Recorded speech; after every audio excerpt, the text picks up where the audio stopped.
short of that, there was nothing else to support the notion that he, in fact, aided and abetted or acted with Mr. Louisma in the commission of this crime.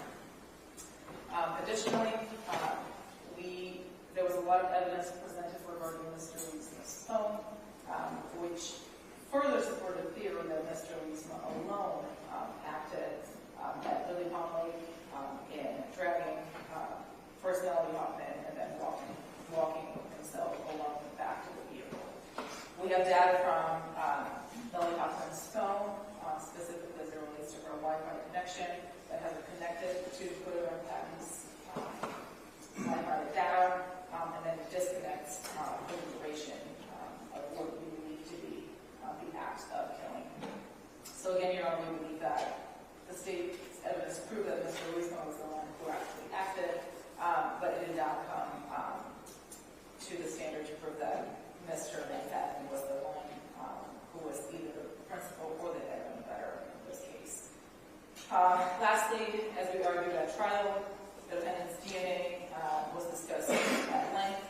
However, none of the state's experts were actually able to point to when in time exactly that DNA was deposited on all of these items.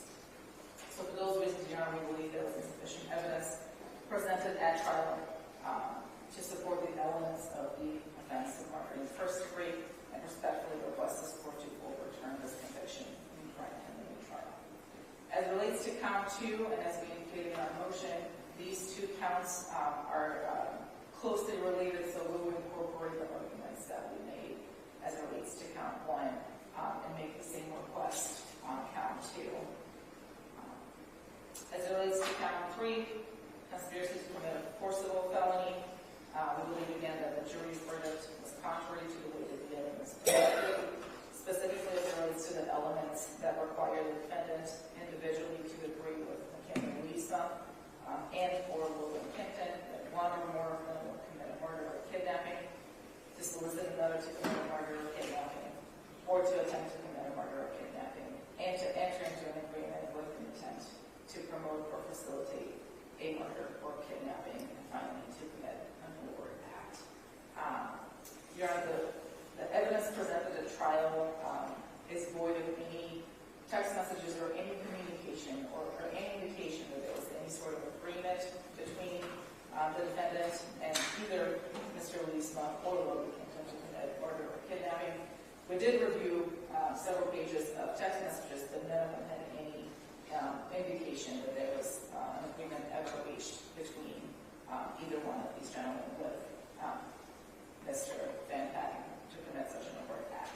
As it relates to the overt act element, again, we'll well rely and incorporate the arguments made as it relates to count 1 and count 2, and we'll request this court overturn the conviction and grant a trial on count 3 as well. And for all the foregoing reasons, we would ask this court to grant our motion as a judgment as well. Thank you. Thank you, counsel. The state like to be heard in response. Yes, Your Honor.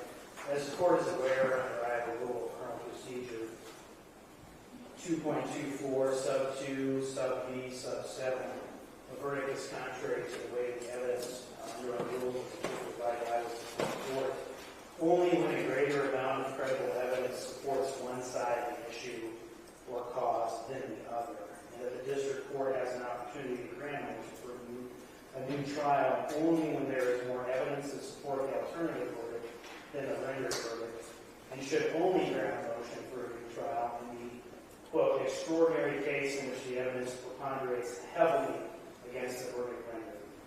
Your Honor, we submit to you this is not one of those extraordinary cases that the Iowa Supreme Court contemplated to preponderate heavily against the verdict in light of what this court heard during the course of this trial.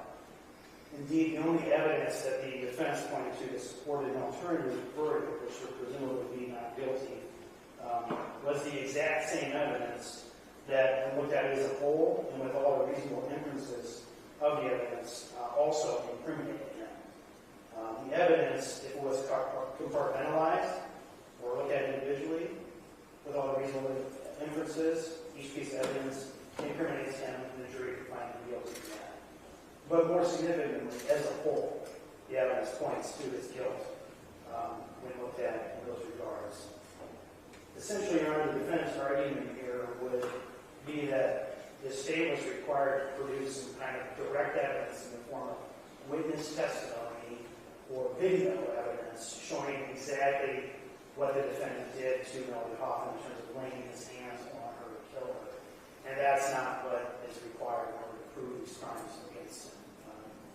First of all, it ignores the fact that there is a substantial and overwhelming amount of circumstantial evidence pointing to his guilt, not only as a direct participant, but also as someone who aided and abetted McKinley Louisma.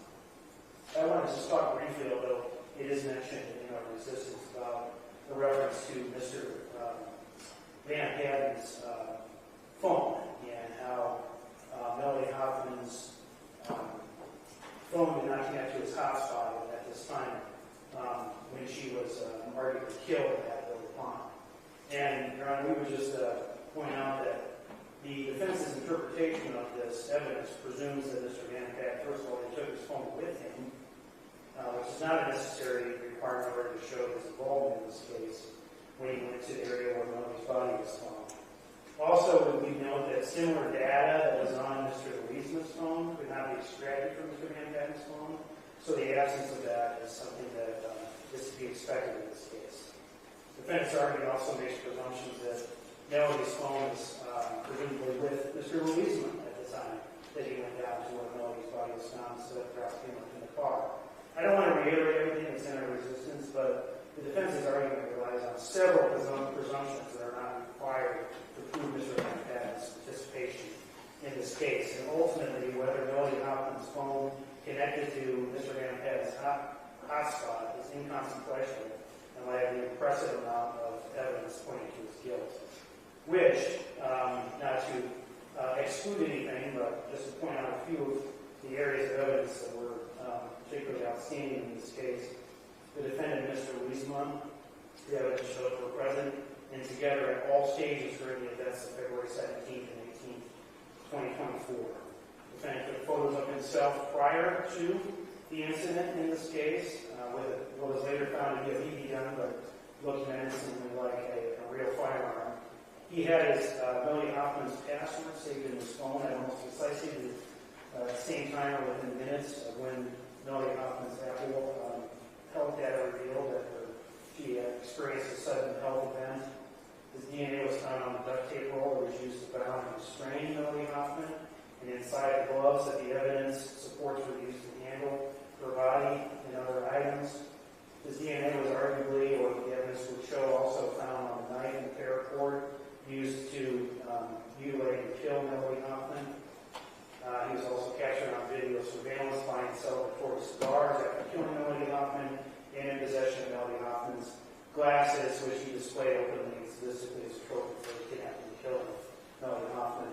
Your Honor, overall, the evidence in this case, although absent some sort of direct evidence showing what he precisely did to Melody Hoffman, certainly supports all the theories of him being involved in her kidnapping, either as a primary actor or an aider and abettor, as well as being involved with her murder. So we ask that the court find that this is not one of those extraordinary cases that the Iowa Supreme Court said may preponderate heavily against the verdict. This is indeed a case that has evidence that overwhelmingly supports the verdict. So we ask that the court overrule the defense motion for a new trial and the rest of the judgment in its entirety. Thank you, counsel. The defense wishing to reply. None further. All right. So, the defendant seeks a new trial on the basis that the jury's verdict is contrary to the weight of the evidence on each of the three counts. The verdict is contrary to the weight of the evidence, or a greater amount of credible evidence supports one side of an issue and cause another. In ruling on a motion for a new trial, the court weighs the evidence and considers the credibility of witnesses. Under the case law, trial court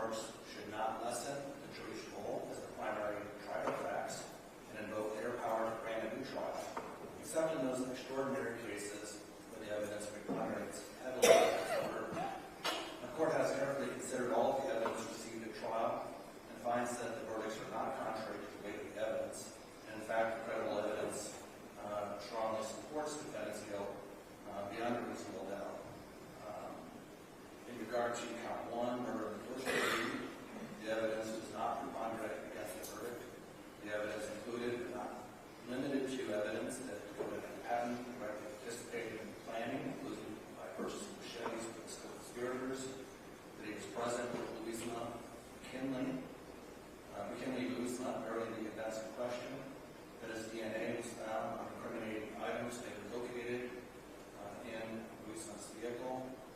They celebrated the killing after the fact with his co-conspirator, Louisma, going together to buy cigars, and later photographing himself dozens of times wearing the victim's glasses. And then he admitted to Tyler Meyer that he had Louisma to kill Melody. The jury was properly instructed as shown in the record, and there is more than adequate evidence to support the verdict that the defendant, the person he aided and abetted, strangled Melody Hoffman, that he or the person he aided and abetted did so without forethought, that he or the person he aided and abetted acted willfully, deliberately, premeditatedly, and with a specific intent to kill Melody Hoffman. The verdict is also supported alternatively with proof that Dakota Van Patten, the person who aided and abetted, killed Melody while participating in a forcible felony, first-degree kidnapping. In regard to count 2, kidnapping in the first degree, the evidence similarly shows that the defendant, or the person he aided and abetted, both confined Melody Hoffman and removed her from one place to another with a specific intent to seriously injure her or secretly confine her. The evidence establishes that the defendant was part of the planning. He was with McKinley Louisma during the events in question, and that he celebrated with Mr. Louisma after. There is no evidence to suggest the defendant was anything but a willing participant. The evidence is further clear that Melody Hoffman suffered a serious injury, was intentionally subjected to torture, and in fact, photographic evidence was located showing the victim bound and bloody prior to her being killed. In regard to count 3, conspiracy to commit a forcible felony, the evidence shows that the defendant agreed with one or more of his co-conspirators to commit kidnapping or murder with the intent to promote or facilitate kidnapping or murder, and committed overt acts, including evidence that the defendant purchased machetes in advance of the kidnapping and murder, and by his presence and participation in the later events. Therefore, the defendant's motion and arrest of judgment and motion for new trial is denied. Is there any reason why we cannot proceed with sentencing today now that everyone on those motions from the state? No, yeah. From the defense? No, yeah. The state like to hear on the sentencing. Yes, Your Honor. As the court is well aware, counts 1 were in first degree counts, and count 2, kidnapping in first degree, carried with mandatory life sentence without possibility. The court has had the opportunity now to sit through 2 trials that have demonstrated 2 juries who both found Mr. Van Patten and Mr. Louisma guilty of these crimes beyond a reasonable doubt. In the state of Iowa, we have a maximum penalty of life in prison without parole for the most egregious, most horrific, and the crimes that endanger the public the most. Those are the crimes that Mr. Van Patten and Mr. Louisma committed in this case. The only thing that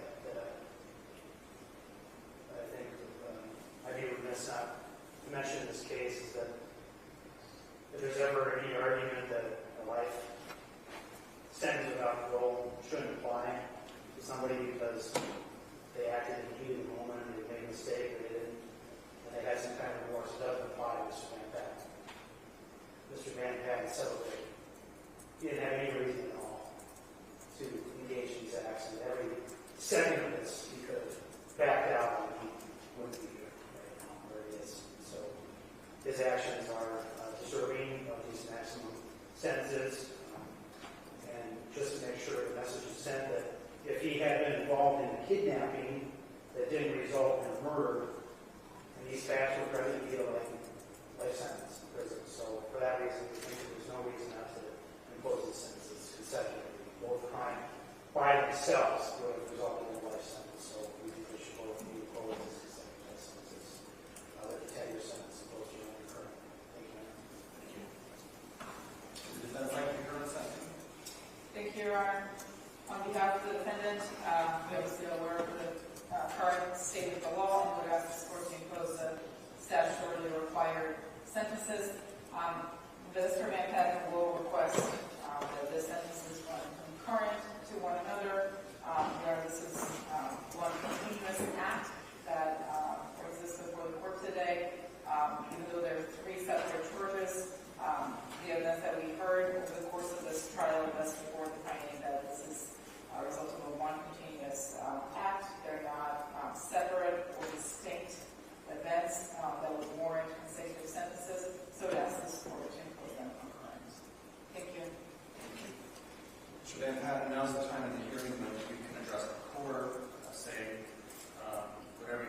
say, but by the same token, you're not required to say anything. Is there anything that you would like to say today? You're indicating no, is that correct? No, Your Honor. Are there victim impact statements? Yes, Your Honor. There will be two victim impact statements by Melody Hoffman's parents. The first one will be by TJ. All right, you can take the first one.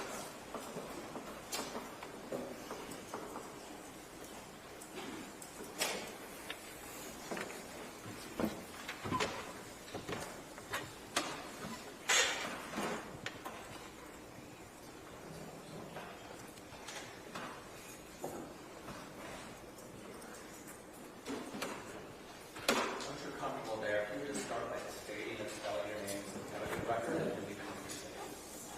My name is TJ Hoffman, TJ Hoffman. I am Melody's father. I was asked to give a victim impact statement and an opportunity for me to share how this crime has affected me. But the one responsible could not empathize, let alone understand the full weight of the words I'm sharing. But in an effort to find catharsis, having Megan come back into my life after being apart for years was a blessing, though it brought its own challenges. Seeing my nieces, nephews, great-nieces, great-nephews, my mother, brother, and sisters carried this pain. It's too much to put into words. I'm not sure words even have the power to describe it. Anyone who has a child knows that they hold the ability to erase the darkness of the day with nothing more than a smile. And Melody was good at that. Her very first sentence to me was, "Why are you so crabby, Daddy?" Her mother and me were arguing about money. Melody was very young in speech therapy, if I remember correctly. But her voice had a way to cut straight through my worry. I remember trying to explain to her that I wasn't crabby, I was just concerned about some things. And in that moment, my worry faded. I knew I had to lighten the mood a little bit. When an individual commits an act so cruel and devoid of empathy that it extinguishes not only life but the future of generations, society has a moral duty to remove that individual permanently from it. Justice in such cases has to be done. Human beings are defined by empathy, compassion, and the capacity to value life. These qualities distinguish us from the cruelty of nature and the chaos of violence. When someone deliberately chooses to destroy innocent life, especially one that is nurturing new life, they reject the essence of humanity itself. To act without empathy is to abandon what makes one human. Therefore, such an individual cannot be regarded as part of the same moral order. The phrase, "it had to be done," is often used to justify actions that cannot be morally defended. It attempts to transform cruelty into obligation, erasing personal responsibility under the guise of inevitability. But there is always a choice. The claim that murder had to be done is not a statement of truth. It is an admission of moral vacancy. To act with intention and then deny responsibility is the hallmark of cowardice, not necessity. When a life is taken, it is not just a single thread that is cut. It is an entire tapestry torn apart. The death of a pregnant woman does not only end her story, but also the lineage of generations that came before it and yet to come. In this case, 5 bloodlines, centuries of ancestors who endured famine, plague, war, genocide, all found their journey ended in a single moment of senseless violence. Such a loss transcends personal grief. It is a wound to human continuity itself. Because the act was deliberate and remorseless, society must respond with equal clarity. Justice is not revenge, it is preservation.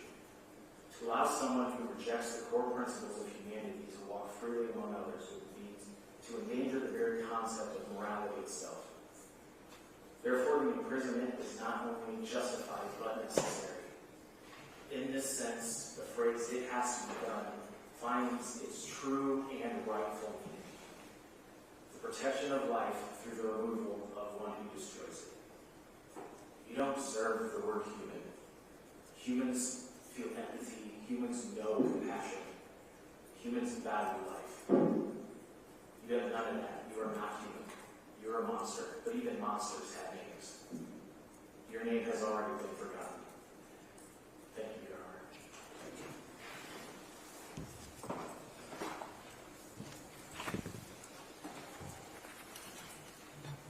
Now I have a second. Yes, Your Honor, that's the one thing I have.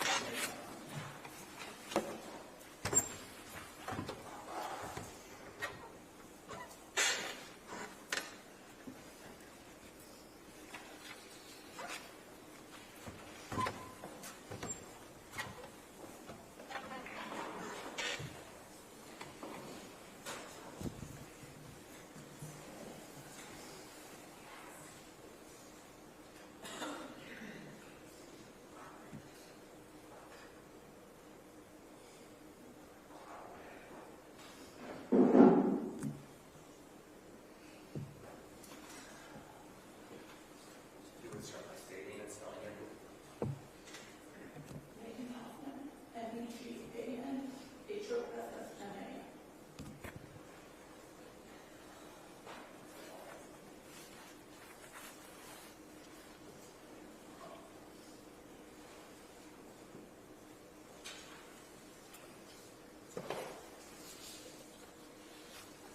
I know Melody would want me to forgive you, but I'm not sure that'll ever happen. And if it does, it's only for her and not you. You've taken so much from me, my family, friends, and even complete strangers that never had the chance to meet her. Melody will live on forever in each and every one of us. She will be remembered for the kind, caring, loving, organized, silly, artistic, music-loving, slime-making, selfie-taking, video-making, supper-cooking, animal-loving girl we all remember. I don't believe for 1 minute that McKinley made you do it, or that you made them do it. I believe that you're both 100% guilty of murdering Melody, our daughter, and their loved one. You're both cowards. Neither one of you had the balls to stand up to each other and do the right thing. I also know that you two are the most naive, stupidest criminals that ever walked this planet. Leaving all of her belongings in the trunk of the car, linking your phone to hers, having her password, her deceased sister's birthday, in your phone, and being seen together on surveillance videos before and after the crime.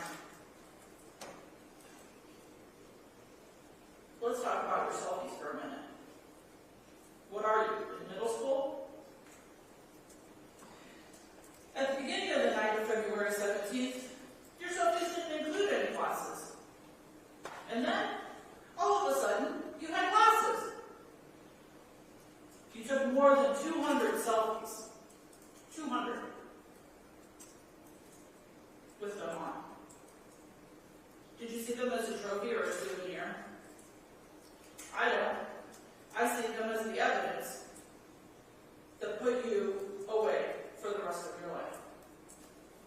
By the way, thanks for taking them home with you. You made the job a little easier for everyone seeking justice for Melody.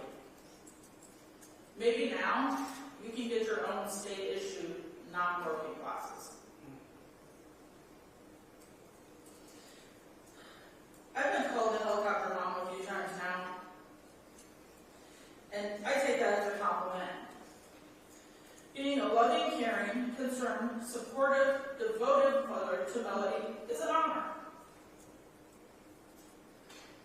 I am proud to say this helicopter mom got my daughter's murderers put behind bars in days, instead of weeks, months, or years.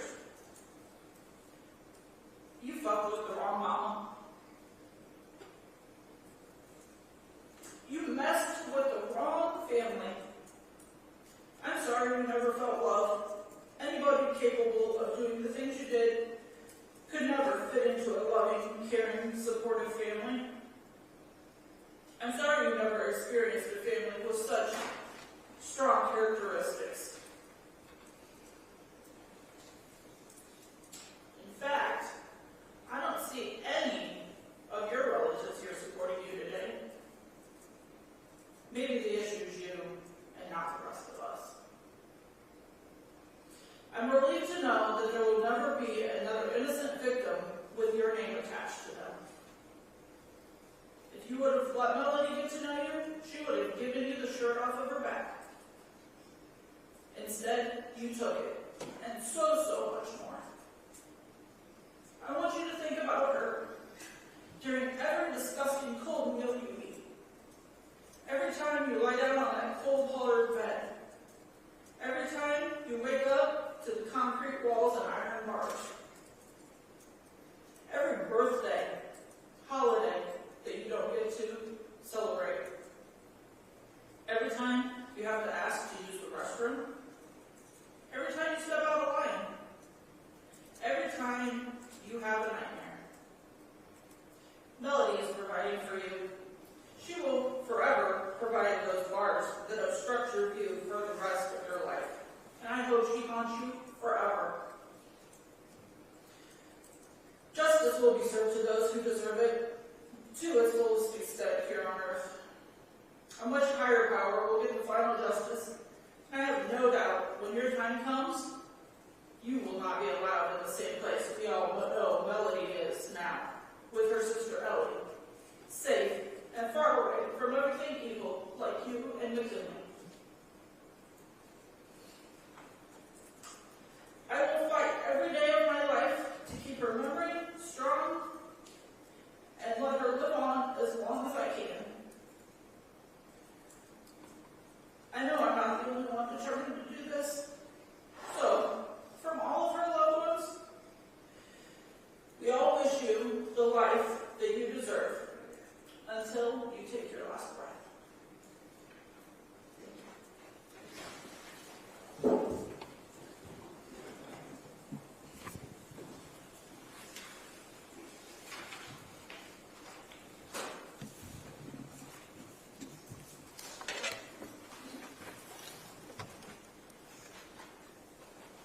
It makes a little difference since the sentence is mandatory, but the state did make mention of me hearing the evidence in both this case and the McKinley Louisma case, and I just want to state for the record that my sentences that are going to be issued here today are based only on the evidence received in this case and have nothing to do with the evidence heard in the other case. The sentence in this case for murder first and murder and kidnapping first is a mandatory sentence of life in prison, which is the sentence the court will be imposing. While the sentence is mandatory, it's also the sentence that is appropriate for these violent, incredibly cruel, and completely senseless acts. Your offense cuts the young life short and deprived Melody Hoffman's family and friends from having her in their lives, which is understandably devastating to them, but also undercuts the safety and feelings of security in the community. A sentence of life in prison with no possibility of parole is the appropriate sentence for these crimes and is necessary for the protection of the community. The maximum sentence for the offense of conspiracy to commit a forcible felony is a 10-year indeterminate prison term. While it is largely symbolic in this case, given the sentence of life in prison for the other offenses, the court does find that the maximum sentence of 10 years in prison is the appropriate sentence based on the level of planning involved and the fact that the forcible felony involved a Class A felony.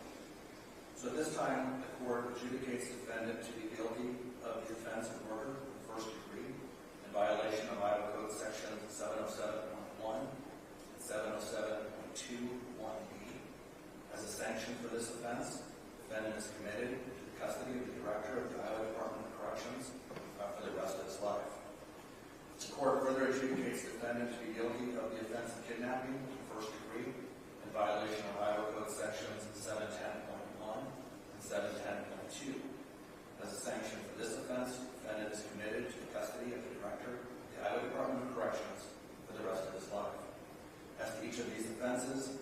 defendant shall not be released on parole unless the governor later commutes the sentence to a term of years.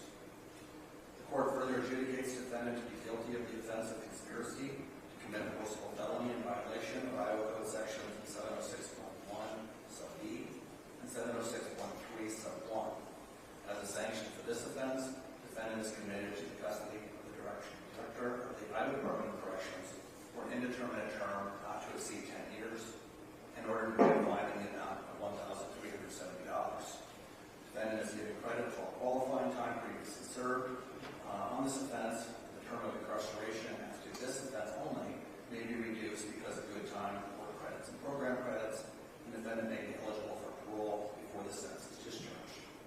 While largely symbolic, count 1 and count 2 will run consecutive to each other.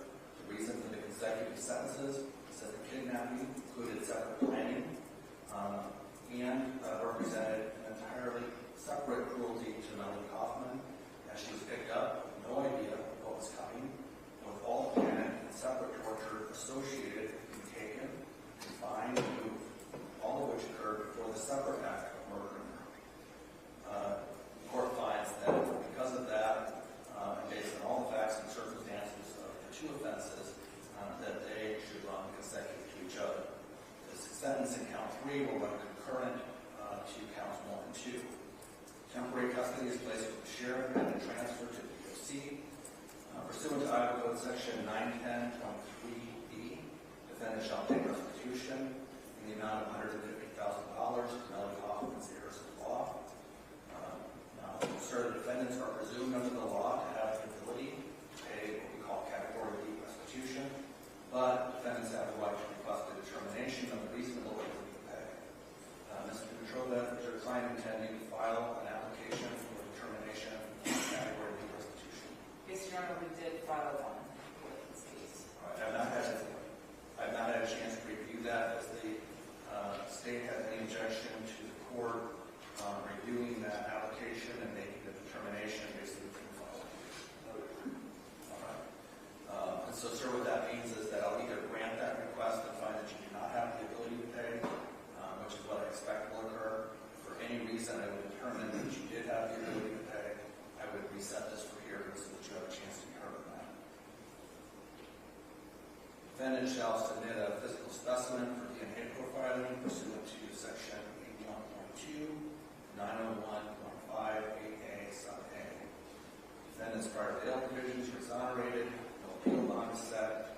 In determining the sentence, I considered defendant's age and circumstances, the nature and circumstances of each offense, and the fact that the sentences for murder first and kidnapping first are mandatory under Iowa law. I find that the sentences will offer the defendant the maximum opportunity for rehabilitation and provide for the protection of the community.